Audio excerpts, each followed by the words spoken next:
Far too many people avoid getting on stage to share their ideas, their beautiful, big, bright ideas that can actually change the world or the way we live. Far too many people avoid to make an important connection with an audience, with a company, with people that they need to be in touch because they fear making crucial mistakes on stage. And in this video, I want us to normalize mistakes and help you feel a little bit more okay with making some mistakes on stage. My ultimate goal is to help you get over this fear and give you all the reasons why you need to put yourself on stages. You need to put yourself in front of a camera and do live sessions and allow yourself to make 2-3 human mistakes so that you can give yourself the opportunity to connect with more people, with bigger audiences, to ultimately build more relationships and have better connections. There are 3 popular mistakes that I have noticed in my coaching career, and one of the most popular one is, what if I forget my line? So the first one would be memory. The second one is, what if my laptop doesn't work or the electricity goes off and I lose my presentation? What am I gonna do? And the third one is, what if I trip? What if my high heel breaks? What if I have a wardrobe malfunction? So why are we so afraid of this normal type of mistakes?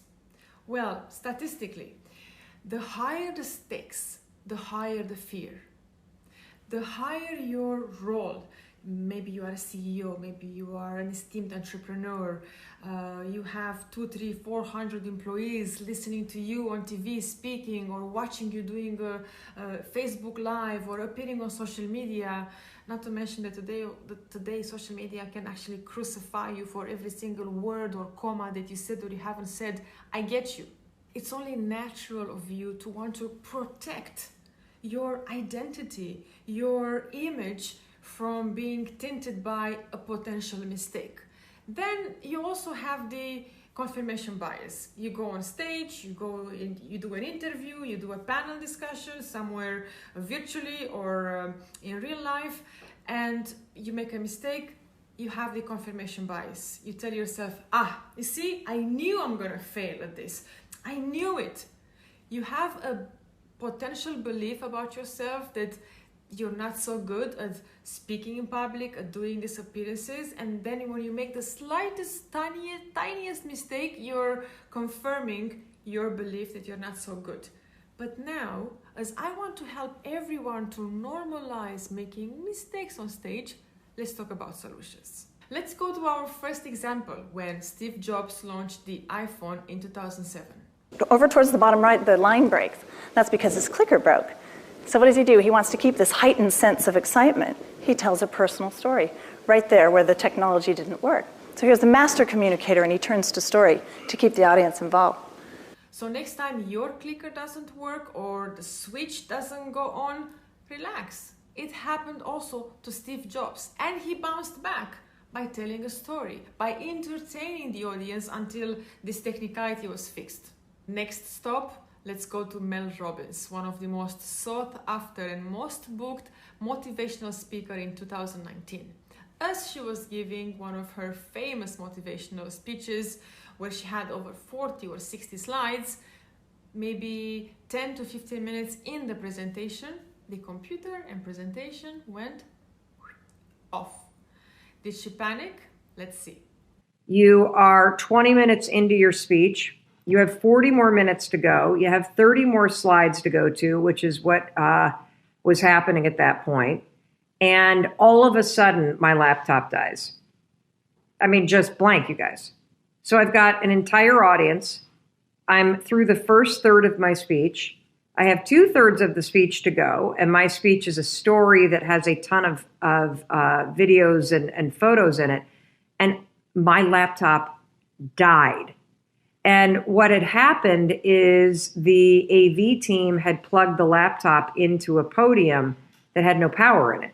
So my laptop was set up correctly. It was plugged in, but it was plugged into something that had absolutely no power source. So over the course of the hour before the tech check to when I was on the stage, the laptop has run out of juice. And so all of a sudden, here I am, completely cold laptop. I just, had this moment where I thought, the first thing in my mind was, holy cow, what am I going to do for the next 40 minutes? And I could feel my stomach start to go crazy and the butterflies to kick in. And it just, wow. I was extremely panicked for about a second. And then I was like, okay, use the tools. Don't get nervous, get excited, because you can show everybody what looks like in front of a live audience to have a massive technical breakdown and not lose your cool. And so I made a joke about it. The AV team ran up. I said, look, you guys have no power here, so take it back there, get it plugged in, and I'll talk for 2 or 3 minutes while you get this thing set up. Now, meanwhile, I'm thinking, while I'm talking to a live audience, what if they don't get this set up? What am I going to do? How am I going to fill the 40 minutes when the whole speech is not only anchored in the story, but it's anchored in all of these photographs and proof of people's stories from around the world? And so I'm like, don't panic, use the tools, Mel. And then all of a sudden the guy shouts out, what's your password? Because my screen was locked. So then I thought, okay, we're going to get this done, not a problem. It took about 5 minutes for things to get back up and running, and it was one of the longer 5-minute periods of my life, but I got through it. And one of the reasons why I got through it is because I've trained myself to roll with the punches. That's what I've trained myself to do. So as we saw, Mel Robbins herself survived a technical malfunction, and if she did, so can you. And since my intention is to help you normalize mistakes on stage, it's only natural that I share with you my own mistakes. In December 2018, I gave my first TED Talk and I prepared. It was my first TED speech. I was a public speaking coach who was participating at TED, and the pressure and the stakes were definitely high. What I've done? I've prepared with more than 2 months in advance. I've hired a coach. I rehearsed, I prepared, I memorized. I told the speech to my friends. I've recorded countless times. And then the day of the speech came and I made a mistake, a long mistake. I actually forgot my lines completely for about 5 to 7 seconds. But on stage, 5 to 7 seconds are 70 hours. So,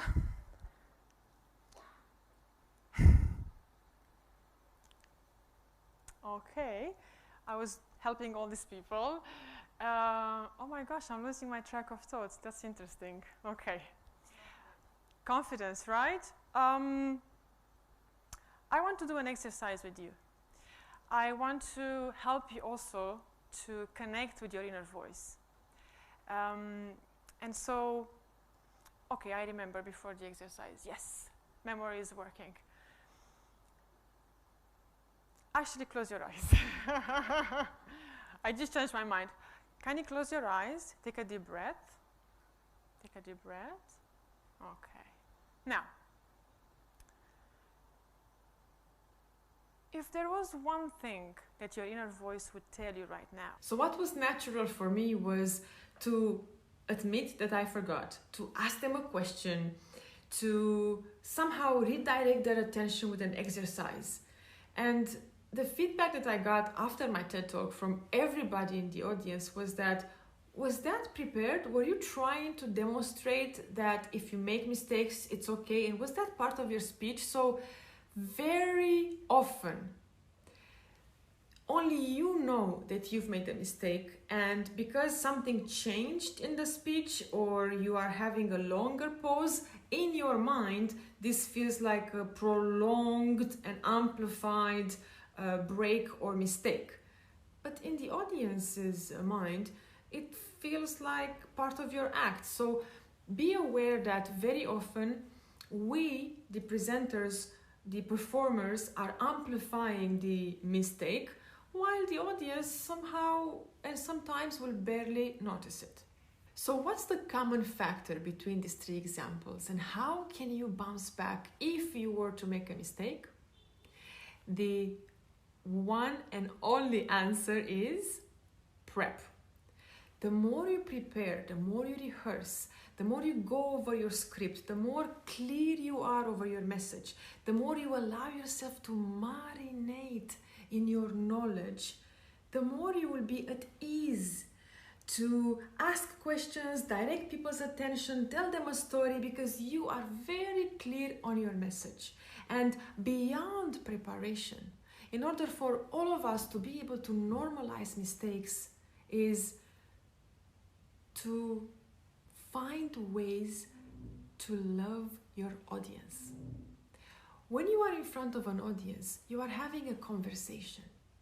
And if you truly love and respect the people that you are going to address, you are going to make the effort to research, find clarity over your message, prepare, rehearse, so that when you are in front of them, you will be able to speak from a place of love and respect. And if you are going to make a mistake, that will be much easier on you.